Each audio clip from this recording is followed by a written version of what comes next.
പ്രത്യേകിച്ച് പണിയൊന്നും ഇല്ലാത്തൊരു ഞായറാഴ്ച ദിവസം ഞാൻ രാവിലെ എണീറ്റ് ബ്രഷിംഗ് ഒക്കെ കഴിഞ്ഞ സമയത്ത് തോന്നിയ ഒരു ഐഡിയ ആണ് യൂട്യൂബിൽ ഒരു ഫുൾ വീഡിയോ ചെയ്താലോ. ആൻഡ് ഓൾസോ ഞാനൊരു ന്യൂ ട്രൈപോഡ് വാങ്ങിച്ചിട്ടുണ്ടായിരുന്നു. അതിന്റെ ഉദ്ഘാടനവും ആവാമെന്ന് കരുതി. ശിവരാത്രി ആയതുകൊണ്ട് തന്നെ രാവിലെ തന്നെ കുളിക്കാമെന്ന് വിചാരിച്ചു. എന്റെ ലോങ് ഹെയർ കട്ട് ചെയ്തതിനു ശേഷം എനിക്ക് വരുന്ന ഇൻസ്റ്റയിൽ അധികം മെസ്സേജസും ഹെയർ കെയർ ഒന്ന് പറയാമോ എന്നുള്ളതാണ്. അങ്ങനെ പ്രത്യേകിച്ച് ഹെയർ കെയർ ഒന്നുമില്ല എന്നുള്ളതാണ് സത്യം. വീക്കിലി വൺസ് മാത്രമേ ഞാൻ മുടിയിൽ എണ്ണ വെക്കാറുള്ളൂ. പക്ഷെ എപ്പോഴും മുടിയിലെ ജടയൊക്കെ കളഞ്ഞു നോക്കാറുണ്ട്. ശരിക്കും പറഞ്ഞാൽ മുടി മൊത്തത്തിൽ എനിക്ക് പാരമ്പര്യമായിട്ട് കിട്ടിയതാണ്. ഞാനത് മെയിൻറ്റെയിൻ ചെയ്ത് കൊണ്ടുപോകുന്നു എന്ന് മാത്രം. കുറച്ച് തുണികളൊക്കെ അലക്കാൻ വേണ്ടി വാഷിംഗ് മെഷീനിൽ ഇട്ടതിന് ശേഷം ഞാൻ കുളിക്കാൻ കയറി. കുളി കഴിഞ്ഞ് വന്നൊരു ലിപ് ബാമും മോയ്സ്ചറൈസർ ഒക്കെ ഇട്ട് ബ്രേക്ക്ഫാസ്റ്റ് കഴിക്കാൻ ചെന്നപ്പോ ഇന്നത്തെ ബ്രേക്ക്ഫാസ്റ്റ് ചപ്പാത്തി. ഞാനാണെങ്കിൽ ഒരു ഗോതമ്പ് വിരോധിയാണ്. അപ്പൊ ഇന്നത്തെ ബ്രേക്ക്ഫാസ്റ്റ് നൂഡിൽസ് ആണ്. എനിക്ക് എപ്പോഴും നൂഡിൽസ് ഉണ്ടാക്കുമ്പോൾ കുറച്ച് ഉപ്പ് എക്സ്ട്രാ ആണ്. അതുകൊണ്ട് തന്നെ എന്റെ നൂഡിൽസ് അങ്ങനെ ആരും പ്രിഫർ ചെയ്യാറില്ല. എനിക്കുള്ള നൂഡിൽസ് ഉണ്ടാക്കി ഒരു പേരയ്ക്കാൻ കഴിച്ച് നേരെ റെക്കോർഡ് ചെയ്താനിരുന്നു. ശിവരാത്രി ആയതുകൊണ്ട് അമ്മ ഇതിനെയും കൊണ്ട് അമ്പലത്തിലൊക്കെ പോയിട്ടുണ്ടായിരുന്നു. ഞങ്ങൾ ഇന്നലെ പറശ്ശിനിക്കടവ് പോയ സമയത്ത് ഇതിന് വാങ്ങിച്ചിട്ടുണ്ടായിരുന്ന ഒരു കാറും പിന്നെ അവന്റെ ഫേവറേറ്റ് ആയിട്ടുള്ള ഇഡ്ഡലി മിഠായും അവന് കൊടുത്തതിലുള്ള സന്തോഷമാണ് ഇപ്പൊ കണ്ടത്. ഒന്ന് രണ്ട് വീഡിയോ എഡിറ്റ് ചെയ്ത് കഴിഞ്ഞപ്പോഴേക്കും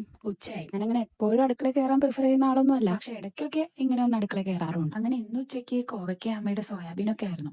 ഫുഡ് കഴിച്ച് കഴിഞ്ഞപ്പോഴേക്കും വാഷിംഗ് മെഷീനിൽ ഉണ്ടായിരുന്ന തുണികളൊക്കെ ഒന്ന് വിരിച്ചിടാൻ വേണ്ടി പോയി. അതൊക്കെ കഴിഞ്ഞ് തിരിച്ചെത്തിയപ്പോഴേക്കും ഏതിനും ചീരവും എത്തിയിട്ടുണ്ടായിരുന്നു. വീട്ടിലെ മുറ്റത്ത് കുറെ ചാമ്പൊക്കെ ഉണ്ട്. ഞാൻ ഹോസ്റ്റലിലേക്കും ചീര തിരിച്ചു പോവുകയൊക്കെ ചെയ്ത് കഴിഞ്ഞാൽ ഞങ്ങൾക്ക് ഇത് പഴുത്തുന്ന സമയത്ത് കിട്ടില്ലല്ലോ എന്ന് വിചാരിച്ച് ഞങ്ങൾ കുറച്ച് കൂടുതൽ തന്നെ പറിച്ചിട്ടുണ്ടായിരുന്നു. ഞങ്ങൾ മൂന്നുപേരും കൂടെ ചാമ്പൊക്കെ പറിച്ചു കഴിഞ്ഞപ്പോഴേക്കും അമ്മ ഇങ്ങനെ പിന്നെ നല്ല രീതിയിൽ കുറച്ച് ഉപ്പും മുളകും വെളിച്ചെണ്ണയൊക്കെ കൂട്ടി നല്ല പോലെ തിരുമ്മി ചാമ്പൊക്കെ ഇരുന്ന് കഴിക്കലായിരുന്നു നാലുപേരുടെയും പണി. ഇന്നിവിടെ തൊട്ടടുത്ത അമ്പലത്തില് ശിവരാത്രി മഹോത്സവം നടക്കുന്നുണ്ട്. അപ്പൊ പെട്ടെന്നൊന്ന് കുളിച്ച് അങ്ങോട്ട് പോകാമെന്നുള്ളതാണ് അടുത്ത പ്ലാൻ. അമ്പലത്തിൽ ചെന്നിറങ്ങിയപ്പോഴാണ് മനസ്സിലായത് അത്യാവശ്യം നല്ല രീതിയിലുള്ള പരിപാടികളൊക്കെ ഉണ്ട്. അമ്പലത്തിൽ കയറി തൊഴുതതിനു ശേഷം ഞങ്ങൾ കുറച്ചു നേരം പരിപാടികളൊക്കെ കണ്ടിരുന്ന് അന്നദാനം കഴിച്ചിട്ടാവാൻ ബാക്കിയെന്ന് വിചാരിച്ച് ഫുഡ് കഴിക്കാൻ ഇറങ്ങി. അത്യാവശ്യം നല്ല രീതിയിൽ പ്രോഗ്രാംസ് ഒക്കെ ഉണ്ടായിരുന്നു. തിരുവാതിര, ഗ്രൂപ്പ് ഡാൻസ്, ഭരതനാട്യം, നാടോടി അങ്ങനെ പല രീതിയിലുള്ള ഡാൻസും പാട്ടുമായിട്ട് കുറച്ചു നേരമൊക്കെ അത് കണ്ടിരുന്നു. 10-10:30 ആയപ്പോഴേക്കും ഞങ്ങൾ വീട്ടിലേക്ക്. പ്രത്യേകിച്ച് ഒന്നും ചെയ്യാനില്ലാത്തൊരു ഞായറാഴ്ച എന്ന് വിചാരിച്ച് ഇന്ന് അത്യാവശ്യം നല്ല രീതിയിൽ പരിപാടികളൊക്കെ ഉണ്ടായിരുന്നു. വീട്ടിലിരിക്കാനോ സമാധാനമായിട്ടൊന്ന് കിടക്കാനോ ഒന്നും ടൈം കിട്ടിയിട്ടുണ്ടായിരുന്നില്ല. അങ്ങനെ ഇന്നത്തെ ഒരു ദിവസം വളരെ ഭംഗിയായിട്ട് ഇവിടെ അവസാനിക്കാണ്.